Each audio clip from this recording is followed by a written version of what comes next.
నమస్తే వార్తలకి స్వాగతం. వివరాల్లోకి వెళితే ముఖ్యమంత్రి నారా చంద్రబాబు నాయుడు ఈ రోజు బాపట్ల జిల్లాలో పర్యటిస్తున్నారు.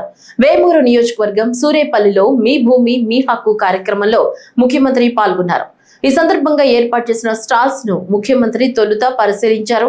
అనంతరం రైతులకు పట్టాదారు పాసు పుస్తకాలు అందజేశారు.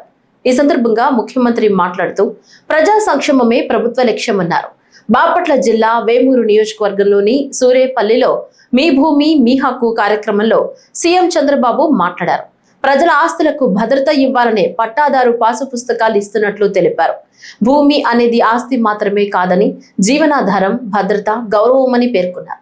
ప్రజల ఆస్తులకు భద్రత, ప్రజల జీవితాలకు భరోసా ఇవ్వాలనే ఉద్దేశంతో ఒక ముఖ్యమంత్రిగా ప్రతి నెల 9వ తారీఖు రాష్ట్రంలో ఒక ప్రాంతానికి వచ్చి స్వయంగా పట్టాదారు పాసు పుస్తకాలు ఇవ్వడానికి నేనే నాయకత్వాన్ని వహించానంటే మీరందరూ అర్థం చేసుకోవాల్సిన అవసరం ఉంది. భూమి అనేది ఒక ఆస్తి మాత్రమే కాదు, ప్రతి ఒక్కరికి జీవనాధారం, భద్రత, గౌరవం. గత ప్రభుత్వంలో మీ భూమిపైన కన్నేశారు. మిమ్మల్ని ఎక్కడికక్కడ కట్టడి చేయాలని ఆలోచించారు, బ్లాక్మెయిల్ చేయాలని ఆలోచించారు. దానిపైనే మీ ఆస్తులపైన పడ్డారు, కబ్జాలు చేశారు, రికార్డులు తారుమారు చేశారు. భయంకరమైన వాతావరణాన్ని క్రియేట్ చేసి ప్రతి గ్రామంలో, ప్రతి ఇంటిలో భూ వివాదాలకు తెరలేపారు. మీ పట్టాదారు పాసు పుస్తకం పైన ఆనాటి ఏమనాలనో తను నాకు అర్థం కాదు, ఏ పేరు పెట్టి పిలవాలో నాకైతే అర్థం కాదు. ఆయన ఫోటో వేసుకున్నాడు.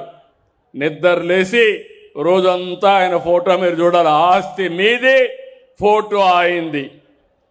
ఇంకో పక్క మీరు ఒకసారి చూస్తే ఆ రోజు మీ పొలం చుట్టూ సరిహద్దులు, సర్వే రాళ్లపైన ఆయన బొమ్మ దిక్కించుకున్నాడు. వందల వేల కోట్ల రూపాయలు ఖర్చు పెట్టాడు. అంటే ఇలాంటి వాళ్ళని నేను ఎప్పుడూ చూడలా. ఎందుకంటే మనం గుర్తుపెట్టుకోవాలి, పాలకులనే వ్యక్తులు ఎప్పుడైనా అవకాశం వస్తే ఒక మంచి పని చేయాలి తప్ప ఇలాంటి పనికిమాలను చేసే పరిస్థితికి వచ్చారు. వాళ్ళు పోయారు. వాళ్ళు చేసిన పాపాలు, అక్రమాలు మిగిలి ఉన్నాయి, వెంటాడుతున్నాయి. నేను మొట్టమొదటిసారిగా 94లో రెవెన్యూ మినిస్టర్ అయ్యాను. నాకు ఆ అనుభవం ఉంది. తర్వాత ముఖ్యమంత్రి అయ్యాను. భూములపైన టెక్నాలజీ ఉపయోగించి అనేక విధాలుగా ముందుకు పోయాం. కానీ 1924లో జరిగిన పనులు చూస్తే నాకే అర్థం కాలేదు. ఎందుకంటే అన్ని భూములు తారుమారైనాయి. దానివల్ల మీలో భూ వివాదాలు వచ్చాయి.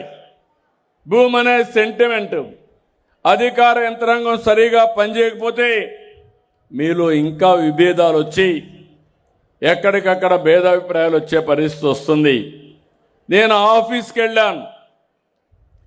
ముఖ్యమంత్రిగా మొట్టమొదటిసారిగా వస్తూ ఉంటే ఎవరంటే వాళ్ళు ఆవేశంతో, బాధలతో, ఫ్రస్ట్రేషన్తో అర్జీలు ఇచ్చేవాళ్ళు. ఆ అర్జీలన్నీ చూశాను. 100% రెవెన్యూ డిపార్ట్మెంట్ అర్జీలే. ఆ అర్జీల నుంచి పోలీసులు అంటే మళ్ళా లీగల్ కేసులు, ఇలాంటి చాలా జరిగాయి. అందుకే ఒకే నిర్ణయం చేశాను, ఎట్టి పరిస్థితుల్లో శాశ్వతంగా భూ సమస్యలు పరిష్కారం చేసి మీకు భూ హక్కు ఇచ్చే బాధ్యత నేను తీసుకోవాలని చెప్పి ఒక నిర్ణయం చేశాను, ఒక సంకల్పం చేశాం.